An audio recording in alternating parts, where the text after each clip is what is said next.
Aqui, olha, para quem tem memória curta, uma lista bem rápida. O nosso vice-presidente da República já denunciou o Lula pela sua intenção de voltar à cena do crime. É lamentável o que aconteceu com o Brasil, porque esse foi o verdadeiro golpe que foi dado.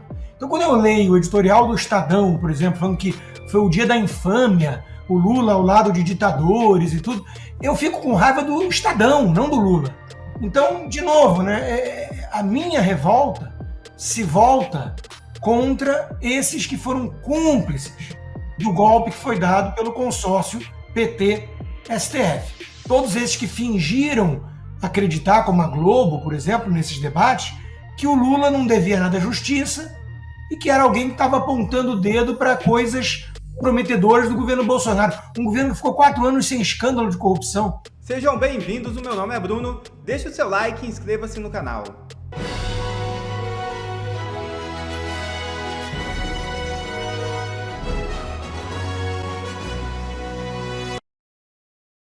Biden é diagnosticado com câncer agressivo. É isso mesmo. O ex-presidente dos Estados Unidos, Joe Biden, foi diagnosticado com uma forma agressiva de câncer de próstata, conforme anunciou seu gabinete neste domingo. A doença já apresenta metastáse óssea e indica um estágio avançado do câncer, segundo o comunicado divulgado. De acordo com a nota oficial, Biden passou por exames após apresentar sintomas urinários persistentes. Os resultados indicaram um score de Gleason 9, classificado como o grupo grau 5, o mais alto na escala de gravidade para esse tipo de câncer. Abre aspas. Embora isso represente uma forma mais agressiva da doença, o câncer parece ser sensível a hormônios, o que permite um tratamento eficaz. Fecha aspas, diz o comunicado. Geraldo Alckmin cumpre a missão e dá o primeiro passo para o plano. O vice-presidente Geraldo Alckmin se encontrou com o Papa Leão XIV em Roma, na Itália. Alckmin entregou um convite para a COP30. Nos bastidores, a informação que circula é que Alckmin está tentando se aproximar do setor que é capaz de mudar tudo no Brasil, os cristãos que vêm se afastando cada vez mais de Lula. Vale ressaltar que há meses surgiu a informação de que o primeiro passo para o plano de Alckmin era se aproximar de setores que são contra Lula, como o agro e agora a igreja. Vejamos os próximos capítulos. Há quem diga que o plano de Alckmin já está em execução. O fato é que Lula está cada vez mais capenga no seu governo. Na época da campanha eleitoral, o Lula disse que Bolsonaro colocava tudo em sigilo e que o governo dele teria transparência. E aí o que fez o Lula? Primeiro dia, botou em sigilo os gastos com a festa de posse dele. Foi a primeira medida dele para ocultar alguma coisa e agora tomou corpo. Agora vai ficar tudo em segredo. Se a gente for fazer uma lista aqui dos sigilos, Silvio, que tem memória incrível, vai lembrar aí de 10, 15, 20 jatinhos da FAB, por exemplo. Cadê as informações? Também não tem. Até a Janja, né? É isso. Olha, Lacombe, eu fico pensando assim, né? O sujeito que acreditou no Lula, para a gente chamar de estelionato eleitoral, eu acho que esse sujeito ele merece até se ferrar. O problema é que ele afunda o país todo junto, né? De novo, eu vou fazer aquela mesma analogia que eu já fiz. O sujeito é alcoólatra, já deu todos os sinais de ser bebum e tudo, e você recoloca ele no comando do bar. E depois você fica chocado que começa a faltar bebida, que começa a sumir bebida.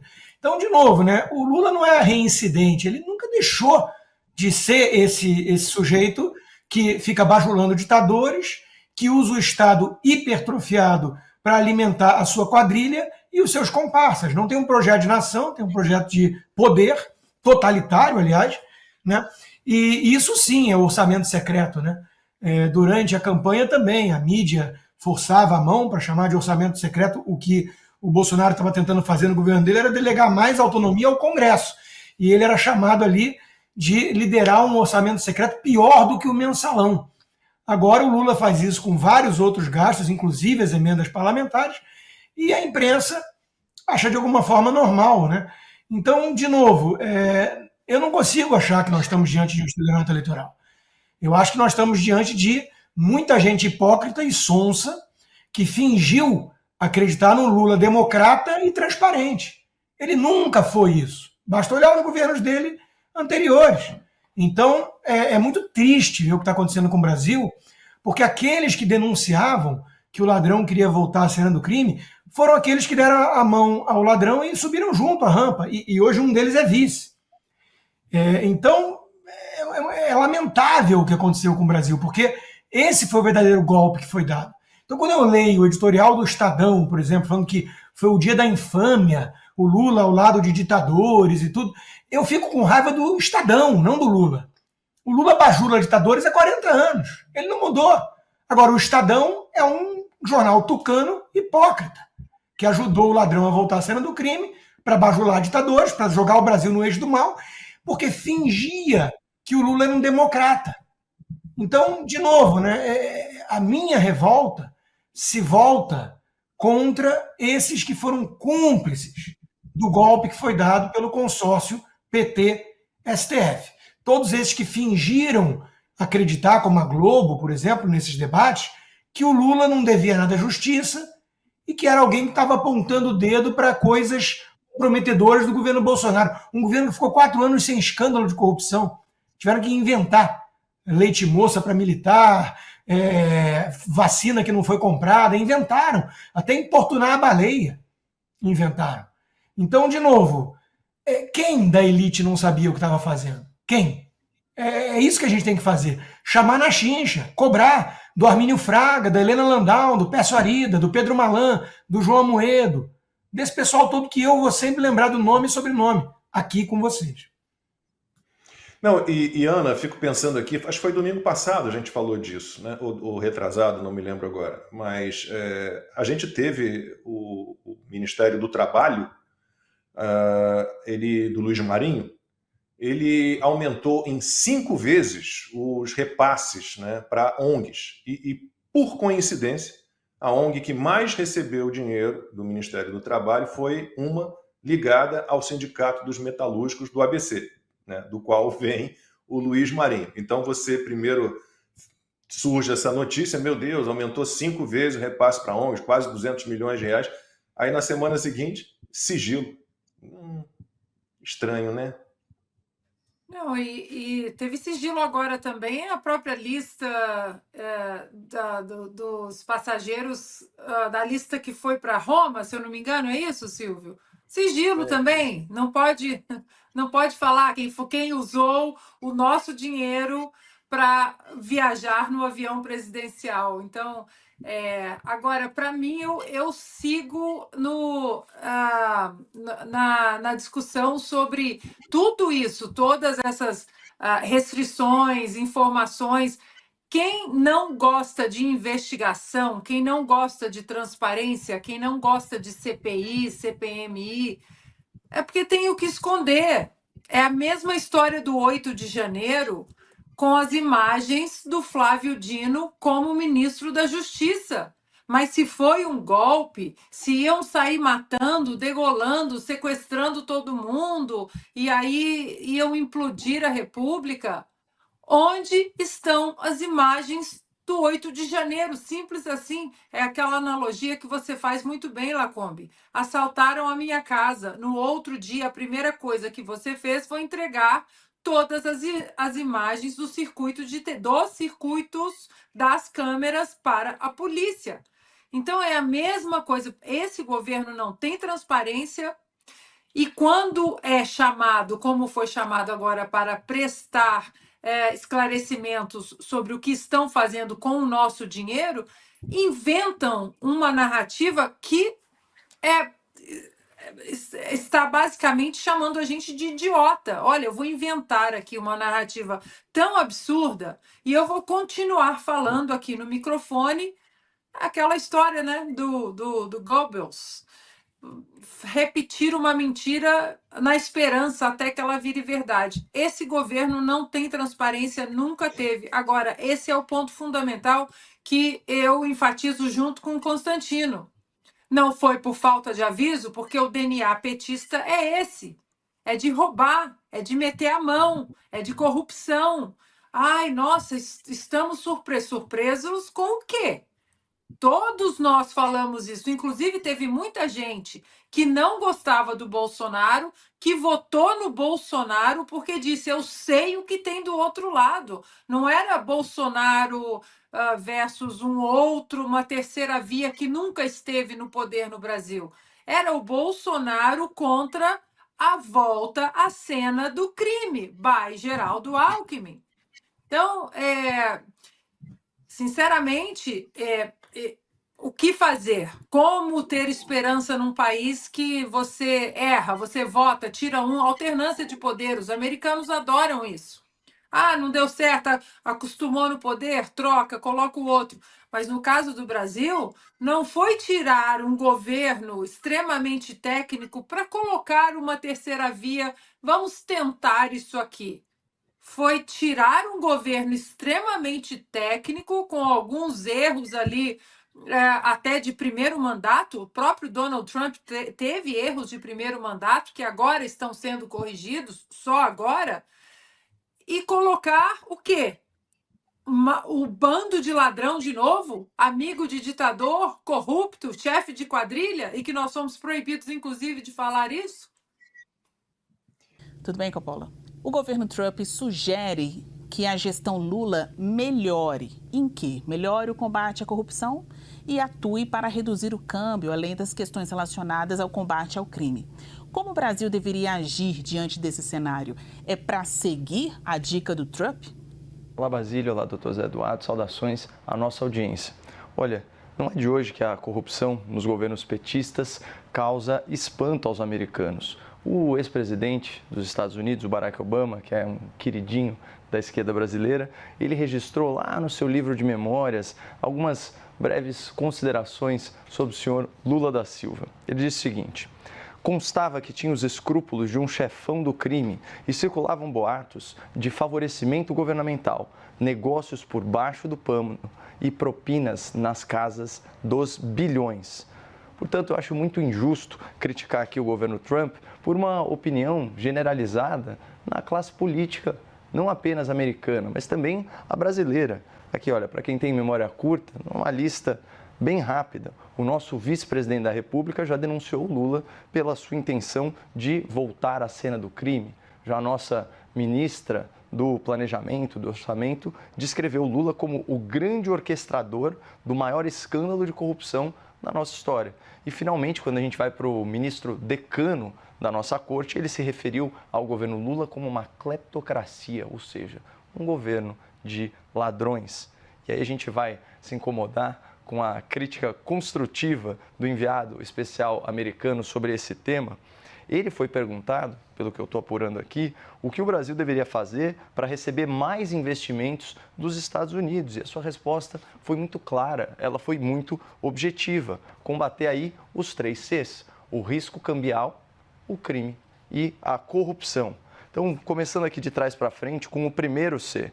Nosso país ele acabou de constatar que o seu próprio governo fraudava idosos, fraudava vulneráveis, fraudava incapacitados, né, portadores de deficiência, doentes crônicos. Isso num esquema bilionário que abastecia aí os sindicatos ligados ao PT, né, inclusive a família do presidente da República. Isso é muito grave, né? Então, aqui as estimativas conservadoras falam em mais de 6 bilhões de reais aí que estavam sendo desviados. Então, para usar aí a expressão do ministro do STF, você, telespectador, investiria num país governado por ladrões? Muito complicado.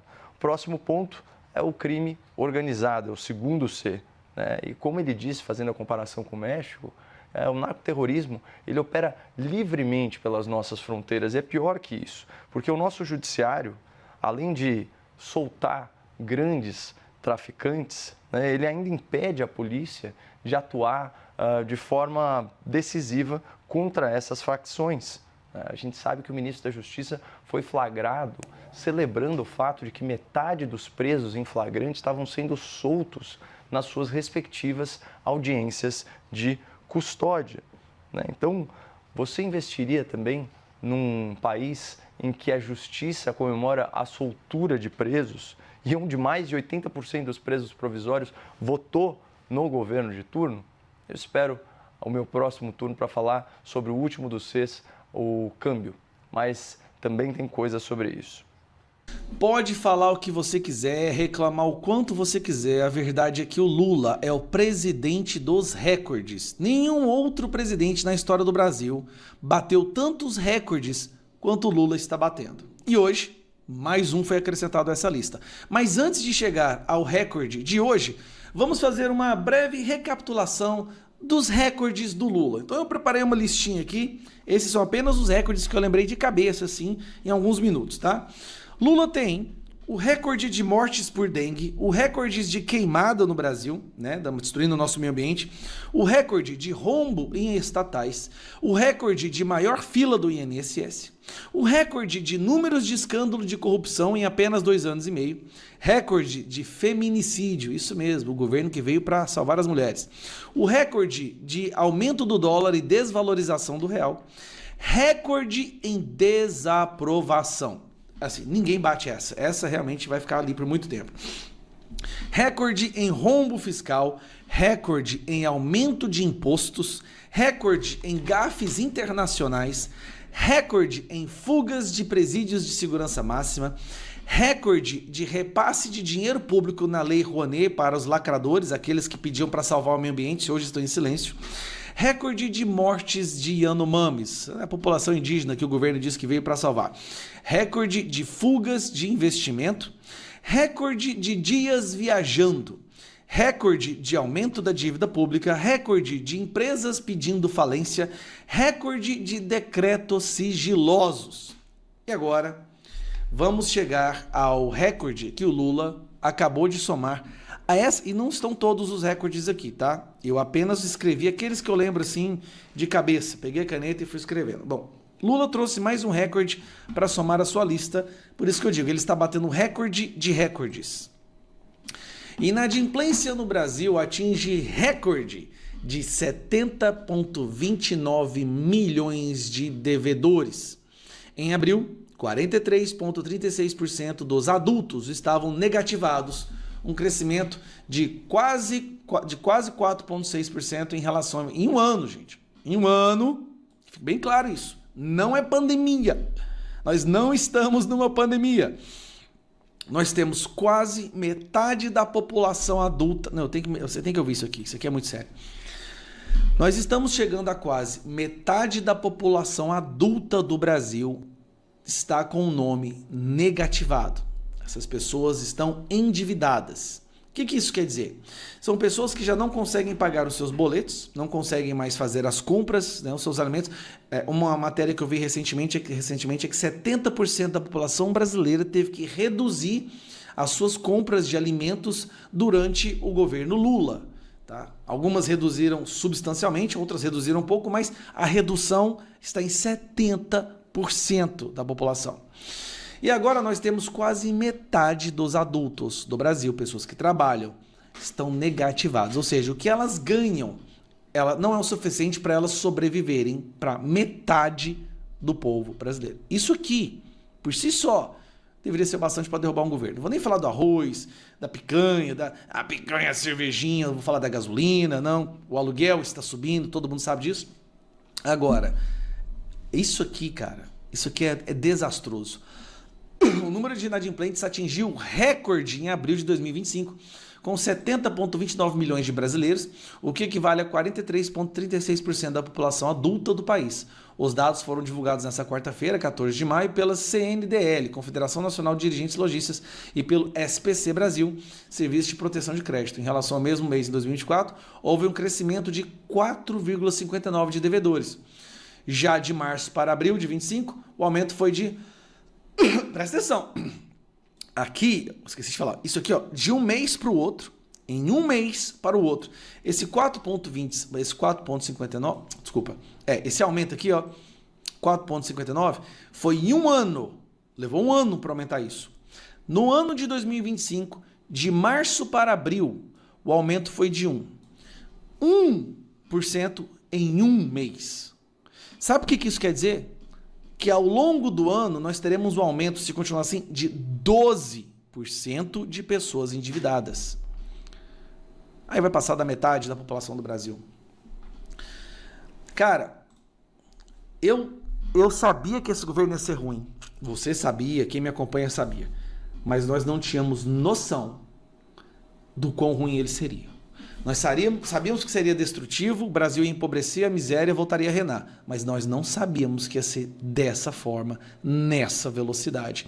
E aí, os aposentados sendo roubados para piorar. Os aposentados sendo roubados, a COP30 servindo para roubo também. Aí teve o Arrosgate, né, que eles tiveram que recuar, e dinheiro roubado para todos os lados e a população cada vez mais miserável. E sabe o que me assusta?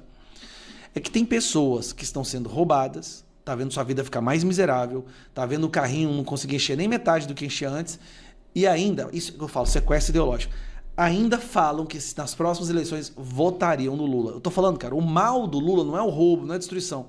O grande mal que o legado Lula vai deixar é a quantidade de brasileiro, de brasileira que teve sua mente derretida. Derretida. Porque para uma pessoa, isso é masoquismo, isso é síndrome de Estocolmo. A pessoa está vendo sua vida sendo destruída e ainda fala, não, mas eu vou votar no Lula. Cara, é o fim mesmo. Mas, se Deus quiser, o próximo governo vai ser de direita e a gente começa a partir daí, num governo bem mais preparado, fazer um limpa no Brasil. Um abraço.